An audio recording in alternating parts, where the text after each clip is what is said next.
Bienvenidos una vez más a Génesis Evidente y comenzando del punto en el que nos quedamos, bueno, tenemos estas imágenes de fósiles, en especial este del anquilosaurio o especie similar al anquilosaurio, que es el mejor fósil preservado en todo el mundo. Prácticamente parece que está dormidito. Y tenemos este otro donde tenemos un pez comiendo a otro pez más pequeño. Lo interesante es que se tuvo que haber fosilizado o muerto prácticamente en ese mismo instante. Bueno, resulta que para la formación de fósiles muchas veces se requiere de un enterramiento rápido, casi instantáneo. ¿Para qué? Para no descomponerse. Y bueno, vamos a ver los casos de fósiles tan curiosos, desde el desierto del Sahara hasta los peces en el monte Everest. ¿Peces en el monte Everest? ¡De voladores! ¡Peces voladores!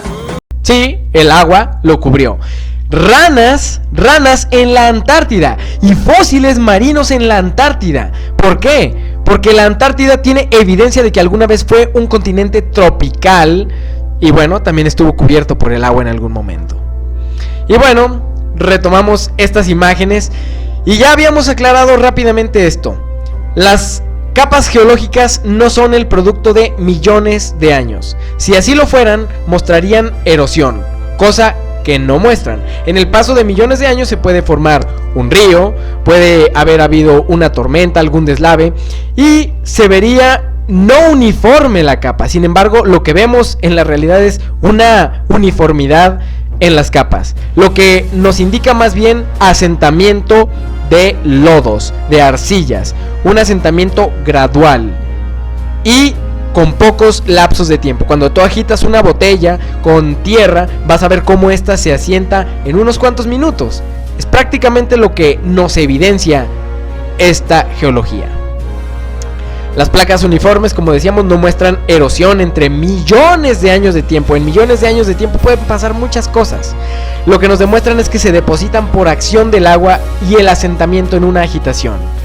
Cuando nosotros vamos hasta el fondo de las placas, vamos a ver la explosión cámbrica. Tenemos el periodo precámbrico y cuando llegamos al cámbrico de pronto aparecen un montón de familias de animales, de la nada prácticamente.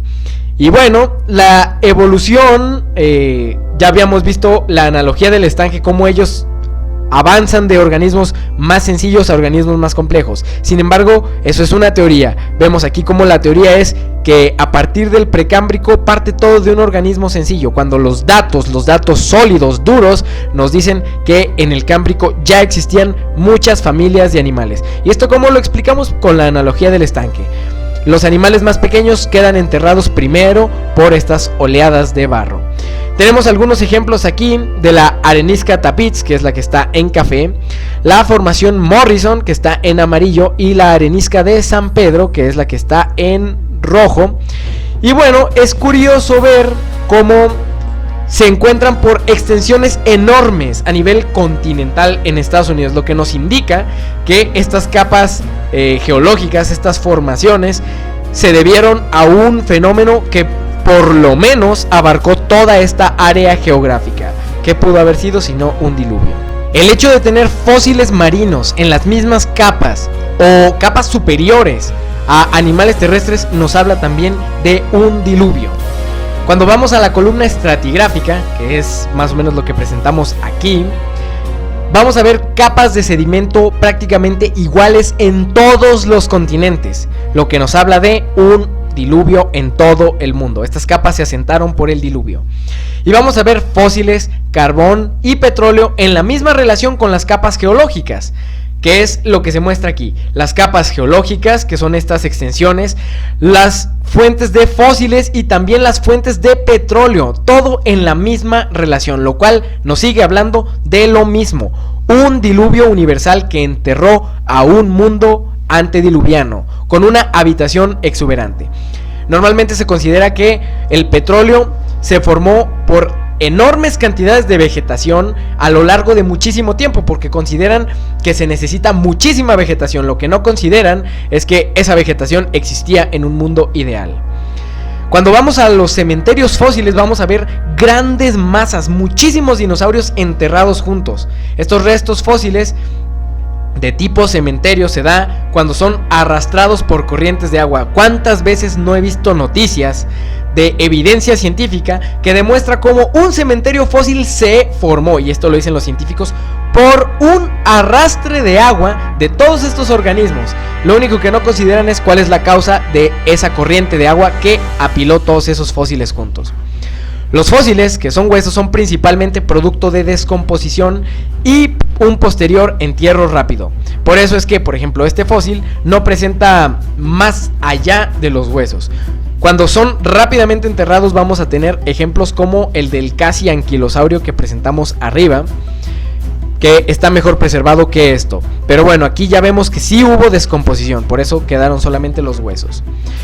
Vamos a mencionar que Noé debió introducir probablemente animales cachorros o jóvenes en muchos casos, porque es más fácil transportarlos, te ahorra mucho espacio y es menos probable que salgan lastimados. Además de que no vas a tener ciertos problemas al momento de transportarlos. Elena de White nos dice: toda la superficie de la tierra sufrió cambios a causa del diluvio. Una tercera y terrible maldición pesaba sobre ella como consecuencia del pecado. A medida que las aguas comenzaron a bajar, las lomas y las montañas quedaron rodeadas por un vasto y turbio mar. Por todo lugar yacían cadáveres de hombres y animales. El Señor no iba a permitir que permanecieran allí para infectar el aire por su descomposición. Entonces ya había animales y cadáveres humanos en descomposición, y por lo tanto hizo de la tierra un vasto cementerio. Un violento viento enviado para secar las aguas agitó con gran fuerza estas aguas, de modo que en algunos casos derribaron las cumbres de las montañas y amontonaron árboles, rocas y tierra sobre los cadáveres. De la misma manera, la plata y el oro, las maderas escogidas y las piedras preciosas que habían enriquecido y adornado al mundo antediluviano y también a esta gente idólatra, todos estos tesoros fueron ocultados de los ojos de los hombres. ¿Por qué? Por esta misma acción. La violenta acción de las aguas amontonó tierra y roca sobre estos tesoros, y en algunos casos se formaron montañas sobre ellos, sobre los tesoros. Y bueno, cuando presentamos esta imagen, que a veces parece un poco complicado de entender, bueno, vamos a explicar rápidamente lo que fue la cronología del diluvio. ¿Qué nos muestran las placas? Bueno, la columna geológica no presenta una relación uno a uno con el relato bíblico y no es una relación lineal. Por ejemplo, las rocas precámbricas, mucha parte son producto de actividad volcánica y aparecieron o se vieron afectadas de tal manera que no existen uniformemente en toda la Tierra. Esto es, que varían en tamaño, composición y extensión, siendo irregulares estas.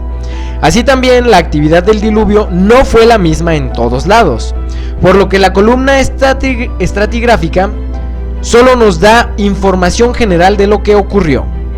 Al descender las aguas, hay partes que emergieron antes que otras, lo que resultaría en eventos de erosión diferentes en diferentes lugares. Al entrar en la era cenozoica, que ya es postdiluviana prácticamente, la situación se vuelve confusa, debido a que las aguas descubrieron primero las zonas más altas, por lo que la tierra se seca en lugares diferentes en momentos diferentes. Y esta era asociará rocas que se formaron durante el diluvio con rocas postdiluvianas, así que aquí tenemos un espacio borroso.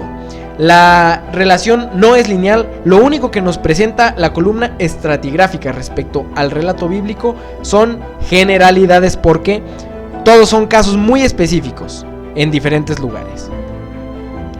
Cuando hablamos de las glaciaciones durante el diluvio, bueno, pues hablamos sobre cómo esta agua ascendió y muy probablemente se debió haber condensado en cristales de hielo, pero ya hemos hablado de la glaciación final, la que ocurrió hace aproximadamente 1.8 millones de años, estándar de los científicos. ¿A qué se debe esa glaciación? Mamuts congelados y todas esas cosas, bueno, ya veremos. Vamos a pensar que donde mayor fue el pecado, mayor fue la actividad del diluvio. Por lo tanto, no es muy sencillo encontrar restos humanos, de hecho es prácticamente improbable. Y sabemos que sí se han hallado restos humanos, porque Elena de White lo dice, pero es bastante complicado. Ahora, restos submarinos, bueno, ya hablamos un poco sobre estas cosas como la ciudad de Mega o sobre Yonaguni, que a final de cuentas no sabemos a ciencia cierta todos los detalles. En el caso de la ciudad de Mega casi cae en la conspiración, pero parece darnos pie a que sea algo real. ¿Dónde está la Atlántida? ¡Miren, es la Atlántida! ¡Qué bonita! Cuando hablamos de estos mitos, bueno, realmente deberíamos de entender que la Atlántida es un mito que deriva del diluvio. Por lo tanto, ¿dónde estaría la mayoría de restos humanos? ¿La Tierra? ¿La Tierra? Sí. ¿Estados Unidos? ¿Estados Unidos seguro? Donde mayor fue el pecado, mayor fue la actividad del diluvio. ¿Dónde están los restos submarinos? Muy probablemente la mayoría de restos quedaron sepultados bajo el océano. Por eso es difícil encontrarlos, pero no es imposible porque Elena de White dice que se habían encontrado en su tiempo. Ahora vamos a tomar en cuenta el factor de flotabilidad para tener en orden la columna geológica, porque vemos que hasta los dinosaurios de pronto vuelve a haber otra vez peces enterrados, etcétera, y luego empiezan a aparecer algunas aves y luego mamíferos. ¿A qué se debe esto? Mamíferos tan grandes como algunos dinosaurios no fueron enterrados juntos. Bueno, aquí es donde tomamos en cuenta el factor de flotabilidad que tienen prácticamente los mamíferos, que nos dice que los mamíferos pueden flotar más fácilmente en un ahogamiento. Por lo tanto, los dinosaurios se enterraron más fácilmente, los mamíferos flotaron cuando bajan las aguas, estos son posteriormente enterrados, lo cual nos da origen a este orden en la columna.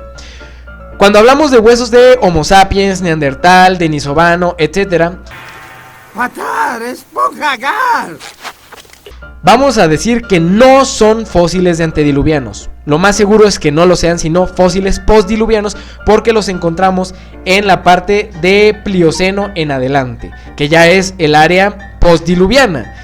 ¿De qué nos hablaban? Bueno, si vieron los capítulos anteriores, saben que son las amalgamas genéticas, las amalgamas entre hombre y bestia, que Elena de White dice que dieron origen a muchas razas de hombres. Y la genética actual nos confirma que realmente sí son razas diferentes al ser humano.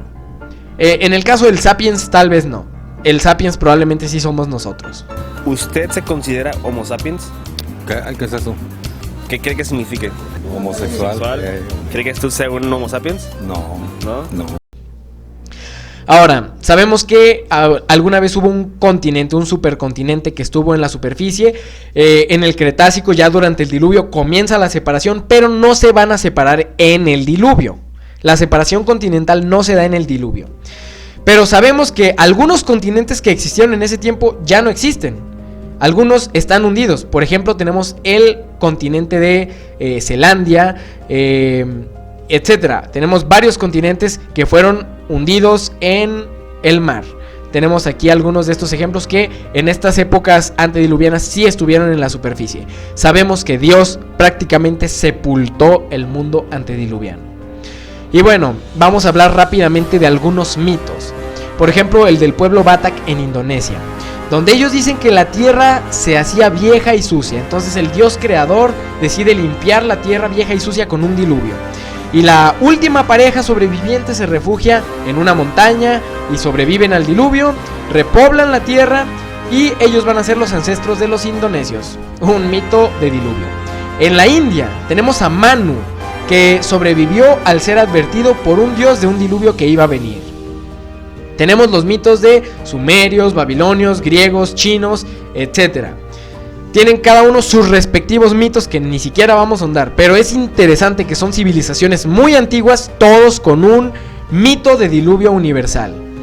Cuando vemos la historia de la pirámide de Cholula, que es la pirámide más grande del mundo en México, bueno, la leyenda nos dice que fue hecha por gigantes del México antiguo, muy probablemente ya postdiluviano.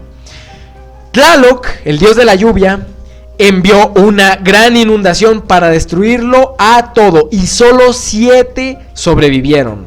Solo 7 gigantes. Recordemos, los huesos de estos neandertales, etcétera, no calzan exactamente con los rasgos antediluvianos. Por eso también consideramos que son postdiluvianos. Pero aquí la leyenda nos habla de gigantes antediluvianos destruidos por el dios Tlaloc con una inundación, y solo 7 sobrevivieron, muy cercano a lo que la Biblia dice que fueron 8 gigantes. ¿Por qué? Porque hasta Ron Wyatt concluyó que la esposa de Noé medía como 3,75 metros. Y estos 7, temiendo otro diluvio, de estos 7, el gigante Shelwa, que era el arquitecto, eso es lo que significa, fue a Cholula y con ayuda de su gente construyó una montaña masiva artificial de ladrillos, que fue una pirámide, la de Cholula, lo cual suena tan parecido a la historia de la Torre de Babel que está en la Biblia. Ahora, esta pirámide se la dedicó al culto de Tlaloc. Quetzalcóatl, después del diluvio, llegó en un barco tirado por serpientes. Y ya hablamos en Puertas Dimensionales de quién fue Quetzalcóatl. Quetzalcóatl enseñó arquitectura, agricultura, se fue y volverá, porque los nativos lo seguían esperando. Las leyendas nos dicen que Osiris hizo prácticamente lo mismo. Pero es bastante interesante saber que en México tenemos una calca casi directa de lo que es la historia bíblica del diluvio y la Torre de Babel. ¿Coincidencia? ¡No lo creo! Los toltecas, otra civilización mexicana, nos dice que hubo, y esto es textual, diluvios, torrentes, empezaron a destruir los cultivos, tierras y el hogar de los toltecas. Todos lloraban, los dioses los castigaban, porque no eran trabajadores, ni adoraban a sus dioses, ni eran respetuosos con los otros hombres, sus hermanos. Para salvarse construyeron una gran pirámide como montaña de ladrillo y cemento especial. Y quiero marcar ladrillo y cemento especial porque literalmente la Biblia sí nos habla en Génesis 11 de una torre de ladrillo y cemento especiales. Y esta fue llamada Tolán Cholatán, que era alta hasta el cielo para escapar de la inundación. Esto es una calca de Génesis 11. Allí elevaron un altar a Tlaloc, otra vez Tlaloc en otra civilización, el dios de las lluvias, y a Quetzalcóatl, el dios del viento, dios de las aguas. Compadecido de los hombres al ver su actividad y unión en el trabajo, hizo cesar el diluvio y la aflicción del pueblo terminó. Notemos que Quetzalcóatl es el dios del viento. Recordemos en Puertas Dimensionales, el señor del viento, el señor del aire, es Satanás mismo. El señor del aire. Dice la Biblia en Efesios 2 del 1 al 2. Y Él os dio vida a vosotros cuando estabais muertos en vuestros delitos y pecados, en los cuales anduvisteis en otro tiempo, siendo la corriente de este mundo, conforme al príncipe de la potestad del aire, el espíritu que ahora opera en los hijos de desobediencia. Entonces, estos dioses de tantas culturas, Quetzalcóatl, Horus, Osiris, Ra, Zeus, Thor, Baal, todos estos son Satanás. Soy el diablo. ¡Soy el diablo! En diferentes culturas. Vamos a Mesopotamia y vamos a ver que la humanidad fue creada por los dioses para ser administradores de la tierra y de los animales, como dice Génesis. Pero fueron perezosos, rebeldes y sobrepoblaron la tierra. Suena muy similar a estas historias que están, pero en América. Entonces los dioses enviaron un diluvio. También enviaron 7 sabios para instruir a los hombres vivientes. Como que los 7 gigantes que menciona la historia de la pirámide de Cholula, pero también muy cercano al número de los 8 sobrevivientes que instruyeron a la humanidad. El líder era Uana, que casi suena a Noé, que venía del mar, representado como mitad hombre, mitad pez. Enseñó agricultura, arquitectura y conocimiento de las estrellas. Como que aquí se hace una mezcolanza muy, muy extraña entre las deidades paganas, estas visitas de los extraterrestres que vimos en Puertas Dimensionales. Si no saben de qué estamos hablando, remítanse a esa serie. Y es más, vean toda la serie de las venas de la historia desde el principio. Y bueno, vemos cómo este dios babilonio, que a final de cuentas es Satanás, es un demonio, es Dagón. La leyenda de los iroqueses, que es bastante interesante, donde se nos habla de una serpiente gigante con cuernos, similar a lo que nos dice Apocalipsis 12, que habitaba en un lago y atormentaba al pueblo. Entonces el gran espíritu del cielo envió un héroe para derrotarla. Similar, Miguel peleando contra el dragón, el héroe. En la batalla feroz, rayos cayeron sobre la serpiente. Escuchamos a Jesús decir en la Biblia: yo vi a Satanás caer a la tierra como un rayo. Y la gente se escondió. Las constelaciones fueron desalojadas del cielo y chocaron en la tierra. Y nos suena otra vez Apocalipsis 12. Y arrastraba con su cola una tercera parte de las estrellas del cielo. Dice la leyenda iroquesa que con explosión y calor intenso es que chocaron y se dio esta batalla. Entonces una de estas estrellas hirió a la serpiente cornuda en su cola, que nos recuerda otra vez especialmente esa cola que arrastraba a las estrellas. Mientras esta serpiente se retorcía de dolor, se generaron ondas colosales que inundaron las tierras, el diluvio de los iroqueses. Pero la serpiente fue expulsada.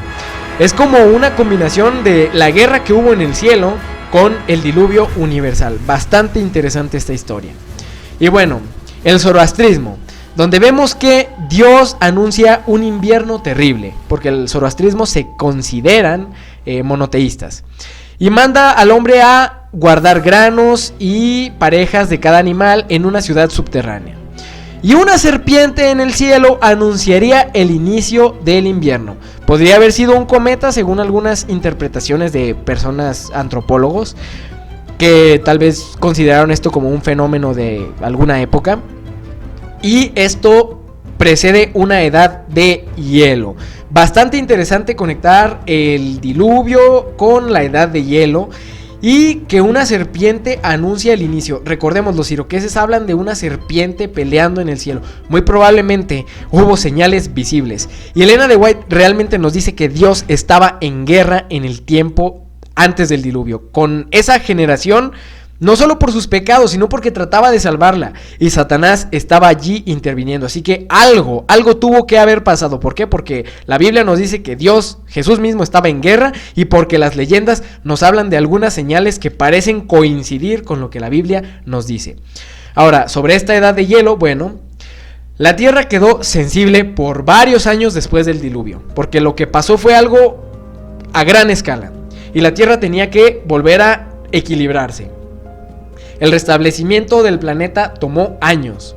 Y aquí es donde se forman los casquetes polares. Esta glaciación, la era de hielo, se forma aquí. Porque antes del diluvio no había casquetes polares. Entonces el agua que queda, digamos, sobrando, tiene que volver entre al interior de la Tierra mucha parte y otra mucha parte tiene que volver a los casquetes, más bien formar los casquetes polares. Y ahí es donde se concentró mucha parte de esta agua, que en algún momento llegó a congelar a muchos de los animales que habían salido del arca ya durante el tiempo de reproducción. Recordemos, esto fue un proceso de años. Ahora, ya no va a haber una capa de vapor exoplanetaria. En la creación habíamos mencionado cómo se formó esta capa de vapor, porque Dios separó las aguas de arriba y las aguas de abajo con la atmósfera, con el cielo. Pero esta capa de vapor prácticamente llovió en el diluvio, así que ese excedente tiene que juntarse en algún lado, entre agua subterránea y casquetes polares. Ahora, el clima temporalmente se va a mantener cálido y eso es lo que nos demuestra el registro fósil. Vamos a ver cómo va a haber fauna grande que se va a comenzar a adaptar en tamaño al nuevo mundo, porque los recursos disponibles ya no son los mismos, así que además, sumado a esto el cambio de atmósfera, pues ser un animal enorme ya no tiene ventajas. Igualmente los hombres también empiezan pues a degenerarse en parte por la situación del pecado, pero el cambio de atmósfera y los recursos disponibles influyó muchísimo. Muy pocos fueron los que mantuvieron ese gen especial del gigantismo y la Biblia lo registra.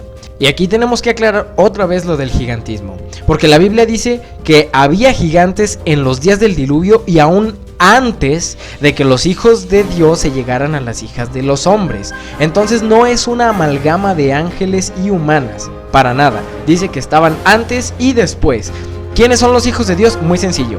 Vamos a Génesis 5:3 y nos vamos a dar cuenta de que cuando Dios creó al hombre, los hijos de Dios son la descendencia de Set, porque Dios hizo al hombre a su imagen y semejanza, y Adán engendró a Set a su imagen. Entonces, esta es la línea que son considerados los hijos de Dios, porque son los que invocan el nombre de Jehová.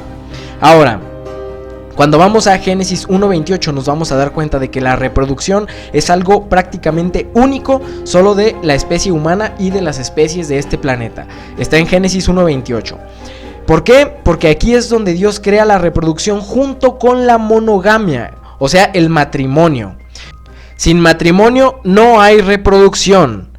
Y ahora vamos a Mateo y vamos a ver cómo los ángeles no se casan. Por lo tanto, los ángeles no se pueden reproducir. Y finalmente vemos cómo después del diluvio este gen aún se transmitió en algunas partes, en algunas descendencias. Por eso es que se nos habla de Goliat y su familia, que no eran el producto de ninguna mezcla de ángeles y humanos, sino seres humanos que aún mantenían esta genética. Y la Biblia lo registra. Aquí la actividad volcánica, sísmica y meteórica se va a hacer presente completamente. Y bueno, después de un tiempo va a disminuir la temperatura, tenemos esta edad de hielo.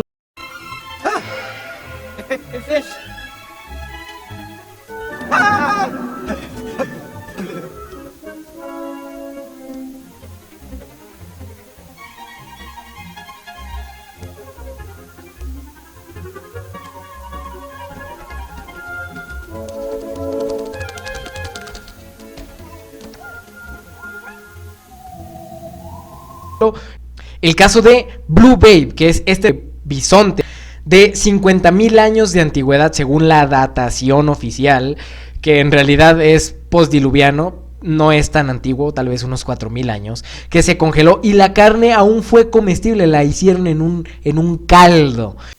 Te llevaste mi único alimento. Me moriré de hambre. Esto no sería posible con algo de 50,000 años. Pero sí con algo de unos 4,000 congelado, con el agua que se retrajo del diluvio. Y bueno, tenemos por ejemplo el caso del monte St. Helens en los 80, que prácticamente nos da condiciones para entender cómo lo que pasó en el diluvio es realmente un hecho. Esto de sepultar, vegetación, rápida fosilización, etc. El caso del terremoto de Chile y Japón nos dio un movimiento pequeño respecto al eje de rotación que teníamos. Bueno, con el diluvio fue que realmente cambió todo. Por aquí es donde la Tierra se movió 23.5 grados de su eje. Por eso es que surgieron estaciones más pronunciadas. Ya el clima no iba a ser uniforme como lo era antes del diluvio. Y bueno, aquí es donde tenemos el origen de la nueva civilización. Y cuando nosotros vamos a ver cuáles son las civilizaciones más antiguas y sus restos, vamos a encontrar siempre Turquía y sus alrededores. O sea, el arca termina en Turquía y a los alrededores de Turquía es donde surge la nueva civilización, en las cercanías de Anatolia. Tenemos el caso de estas ciudades, donde vemos por aquí en este mapa cómo se hace la distribución, pero siempre desde el punto que es el central. Siempre dicen, la humanidad surgió en África, pero la realidad es que la civilización surgió en Turquía, en las cercanías con Anatolia, donde la Biblia nos dice que surgió de nuevo la civilización después del diluvio. Y bueno, sabemos que aquí vuelven las amalgamaciones y también es posible origen a algunos mitos. Como habíamos hablado respecto a algunas cosas en puertas dimensionales, bueno, hablamos por ejemplo sobre que algunos animales mitológicos tienen su origen en demonios, porque la misma Biblia lo comprueba. Sin embargo, algunos también pudieron haber sido originados por amalgamaciones. Los dinosaurios que entraron al arca pasaron a la historia como dragones para muchas culturas. Muchas veces la Biblia nos habla con la palabra tanín para referirse a un reptil grande, que puede ser desde una serpiente hasta un dragón. Muchas veces se traduce como dragón. Esto pudo haber sido un dinosaurio. Tenemos este ejemplo de un templo en Asia donde parece ser un estegosaurio. Tenemos el ejemplo de las piedras de Ica y las estatuillas en Acámbaro, en Guanajuato, México. Y bueno, en las piedras de Ica en Perú, pues vemos representaciones de hombres con características indígenas, cercano a lo incaico, conviviendo con dinosaurios. Muchos dicen que son falsas.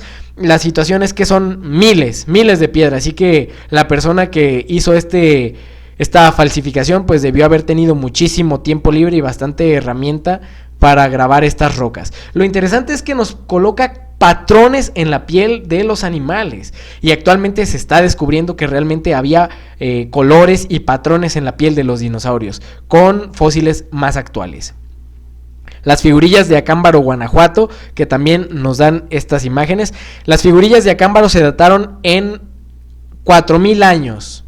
4000 años con carbono 14. Alguna vez salió en televisión mexicana, pero pues bueno, después se dijo que eran falsas. Pero miren, otra vez vemos texturas en la piel, lo cual es interesante. Hombres montando estos animales, y hombres que de pronto no se ven muy pequeños. Recordemos, cuando los hombres salieron del arca eran grandes. El encogerse tomó también algunas generaciones.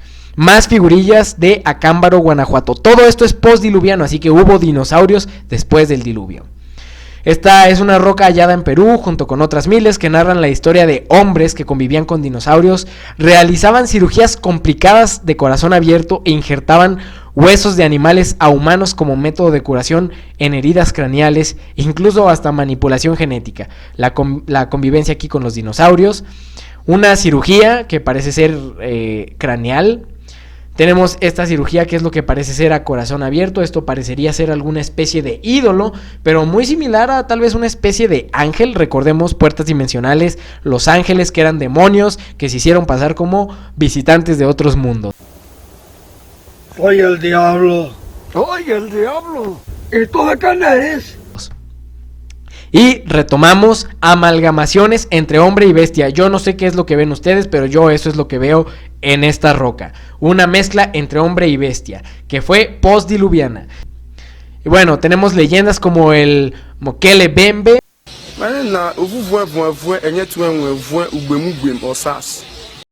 que es en África, donde prácticamente se describe una bestia similar a un dinosaurio del tipo cuello largo. Así que a lo largo, yo ni siquiera me voy a tomar la molestia de mencionar todas las evidencias y leyendas de civilizaciones, culturas que nos hablan de bestias muy similares a dinosaurios. ¿Cómo los conocieron si se extinguieron hace 65 millones de años?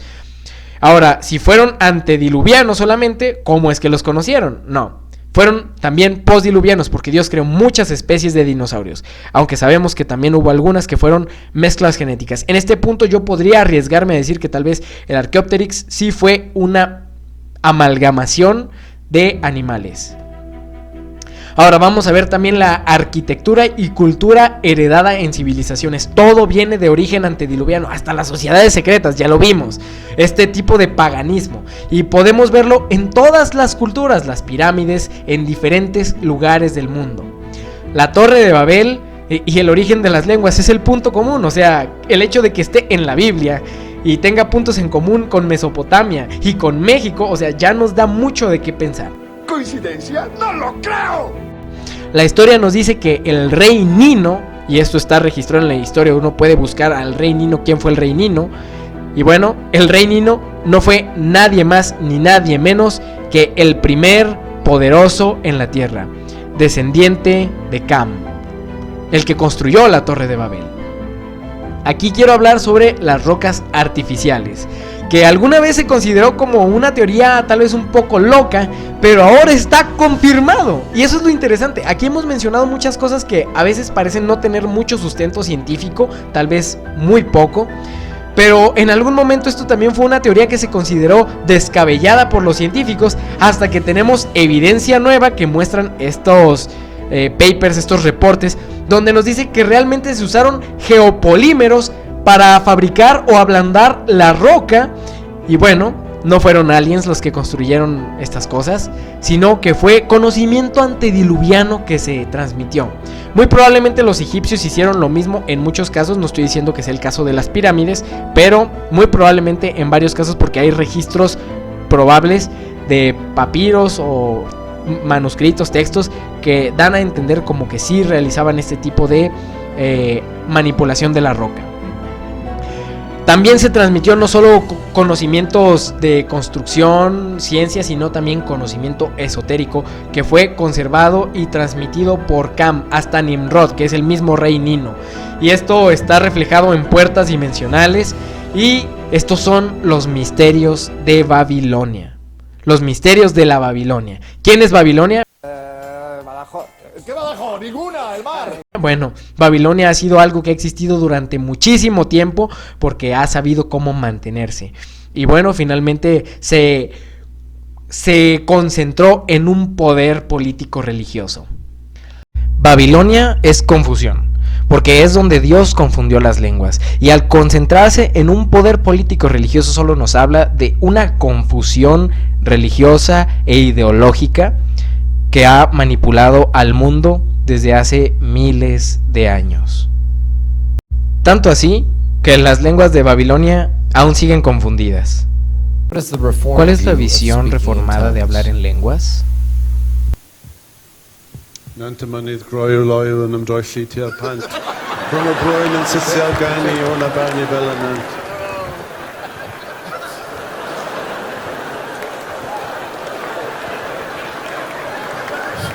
Mi hermano aquí está diciendo que...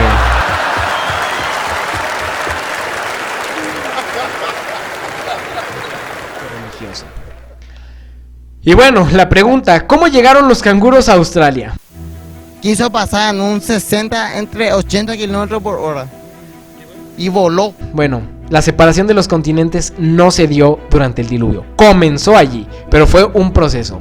La Biblia nos dice en Génesis: y a Eber nacieron 2 hijos. El nombre de uno fue Peleg, porque en sus días fue dividida la tierra. Y el nombre de su hermano Joctán. Peleg significa división o terremoto.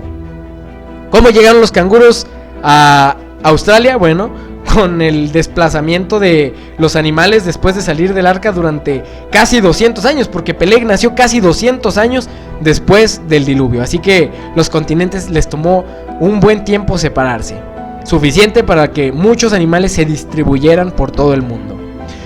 Y bueno, aquí es donde vamos a cerrar, con la evolución. La Biblia nos dice: profesando ser sabios, se hicieron necios. Los pensamientos dentro de mi mente son un enigma. Cuando la Iglesia Católica comienza a perder poder ante el auge de la Biblia entre el pueblo, una buena opción puede ser el difamar la Biblia e invalidarla. Y resulta que las universidades pertenecían a la Iglesia Católica y a los jesuitas, que hicieron un buen trabajo. Tenemos el trabajo con el Big Bang de Georges Lemaitre, que fue un sacerdote especialmente influenciado por el padre jesuita Ernest Berroa. Y es bastante interesante, los jesuitas detrás del Big Bang, que prácticamente ahora los mismos científicos están descartando esto como una teoría aceptable, porque la evidencia está dando lo contrario en los resultados. Y bueno, tenemos aquí por ejemplo a Harun Yahya, que es un autor, y él nos dice que Erasmus Darwin, que era un masón importante en la logia de Canongate en Edimburgo y relacionado con los Illuminati, transmitió conceptos a su hijo Robert, quien también se vio enrolado en eso, y su nieto Charles. Así que jesuitas detrás del Big Bang, jesuitas también detrás de la evolución, ya vimos un caso en los videos anteriores. Y bueno, también resulta que los masones, que están trabajando con los jesuitas. Alan Kardec, y es interesante, muy interesante esto. Alan Kardec fue un espiritista y francmasón. Prácticamente él escribió la Biblia del espiritismo. Él plantea los conceptos de la evolución en sus obras a nivel metafísico y pseudocientífico. Así que vemos una relación aquí totalmente íntima entre la evolución y el espiritismo. Cuando Elena de White dijo que el espiritismo iba a tener mucho poder, nosotros tal vez no pensamos en que la evolución iba a ser una de esas ramificaciones. Alfred Russel Wallace fue un naturalista, explorador, geógrafo, antropólogo y biólogo británico, conocido por haber propuesto una teoría de evolución a través de la selección natural. Se convirtió al espiritismo. Era amigo de Darwin y Huxley, influenciado por Kardec y sesiones espiritistas. Así que aquí la evolución y el espiritismo se dieron la mano junto con las sociedades secretas. Aquí ya es para que empecemos a hacer esta conexión. Sociedades secretas, espiritismo y evolución son lo mismo. Es decir, que se han apoderado de lo que creíamos creer y nos hacen creer que creíamos que los pensamientos que hemos tenido son pensamientos que creemos que creíamos. Exacto. La teoría de la evolución apareció en un momento muy crítico de la historia, y eso lo vamos a ver en próximos videos. Apareció rondando el 1844 y vamos a entender por qué es tan importante. Científicos rebeldes en desacuerdo con requerimientos morales prefirieron tomar la vertiente ateísta. Los osos marinos son reales, lo leí en el sensacionalista de fondo de bikini. ¿Me casé con un oso marino? Sí, y en el periódico de la ciencia falsa. ¿Los osos marinos y los cuentos de hadas son reales? Eso es lo más estúpido que he oído. Tal vez sea estúpido, pero también es tonto. Ahora, los que se decantan por la línea ateísta o evolutiva, pues bueno, para que haya evolución se ocupa una probabilidad, o más bien hay una improbabilidad de 10 a la 80, que es como decir un 10 con 80 ceros al lado. Es una infinidad. Es improbable realmente la evolución. Pero bueno, la Biblia dice de ellos 2 veces en Salmos. Dicen los tontos en su corazón. No hay Dios. ¿Alguna vez no he tenido razón? Se han corrompido. Hacen obras abominables de maldad. No hay quien haga el bien. Eso es lo que la Biblia dice de los que no creen en Dios. Son tontos. El ateísmo no es nada nuevo, pero ellos han decidido tirar la Biblia a la basura o malinterpretarla, a veces por ser extremistas. Eso mismo, la Tierra no es redonda, es un panqueque gigante, o sea, un panquecote. Tus tontas risitas solo me fortalecen. ¿Cuándo te volviste tan tonto? No soy un tonto, soy un libre pensador. Bueno, si crees que la Tierra es un panqueque, ¿qué opinas de las miles de fotos que claramente muestran que la Tierra es redonda, como un balón? Son todas falsas. Bueno, si la Tierra es un panqueque, entonces ¿cómo tenemos el día y la noche? Ay, porque el sol es como un foco, que se mueve alrededor brillando en un lugar a la vez.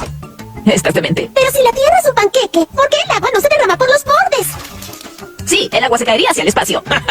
Ahora explica eso, pequeño terrapanquequista. 3 palabritas. Muro de mantequilla. ¿Muro de mantequilla? ¿Es en serio?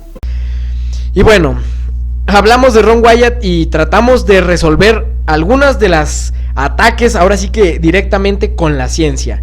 Y respondimos también con la ciencia. Y bueno, creo que se ha aportado suficiente evidencia para decir que no es un error, aunque tal vez no resolvimos todo.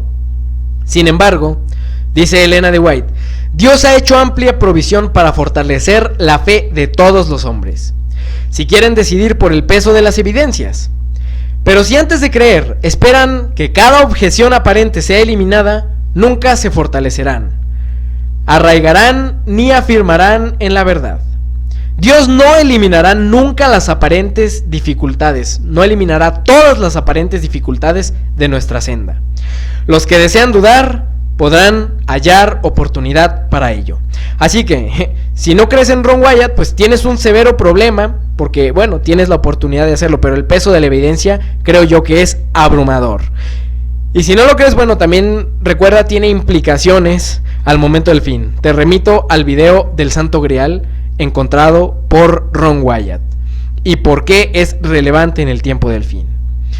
Finalmente, sino que escogió Dios a lo tonto del mundo, a lo necio, para avergonzar a los sabios, y escogió Dios lo débil del mundo para avergonzar a lo fuerte, y lo vil del mundo y lo menospreciado escogió Dios, y lo que no es para anular lo que es. Ningún adventista te va a venir a presentar toda la evidencia de Ron Wyatt, y menos como lo hicimos aquí, y como Ángel Berna y el ministerio con el que él colabora han hecho.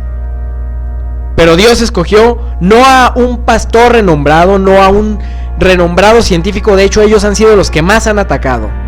Pero bueno, parece que la evidencia aún le da a Ron Wyatt la oportunidad de luchar. En los últimos días, dice la Biblia, vendrán burladores sarcásticos, andando según sus propias concupiscencias y diciendo: ¿dónde está la promesa de su venida? Porque desde el día en que los padres durmieron, todas las cosas permanecen como estaban desde el principio de la creación. Estos ignoran voluntariamente que desde los tiempos antiguos existían por la palabra de Dios los cielos y también la tierra, por la palabra de Dios, esas cuerdas, surgida del agua y asentada en medio de las aguas. Y recordemos toda el agua que hay en el planeta y que realmente estamos asentados, hay más agua debajo de nuestros pies.